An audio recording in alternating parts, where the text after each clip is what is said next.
Ce caïman, il a été récupéré par un particulier dans son jardin. Il l'a trouvé juvénile, il faisait là une quarantaine de centimètres et il nous l'a amené directement à notre centre de soins pour qu'on puisse nous en occuper et le relâcher dans un milieu adapté. On l'a gardé environ 2 mois, histoire d'être sûr de son état de santé. Après, on vérifie qu'il mange bien, qu'il est capable lui-même de s'alimenter. Et une fois qu'on est sûr qu'il est en bonne santé et qu'il sait manger tout seul, dans ce cas-là, on sait qu'il est apte à être relâché.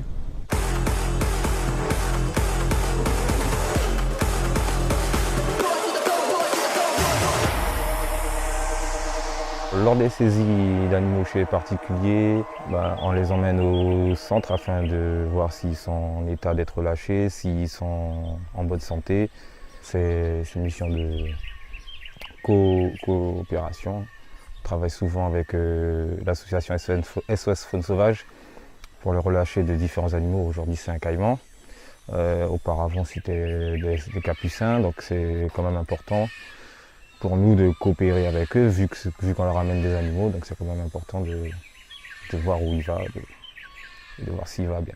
La police de l'environnement, qui se désigne sous le SMPE, qui elle a une mission officielle, étatique, et donc dans ce cadre-là, l'État nous accompagne par ses services afin de procéder dans les règles de l'art, dans les règles institutionnelles de ce qui doit être fait pour un relâché d'animal sauvage.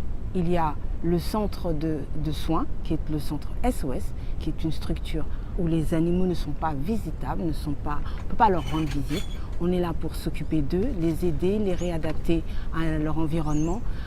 Il s'agit d'SOS Faune Sauvage, qui est donc notre association pour laquelle on se donne énormément, pour lequel on investit énormément.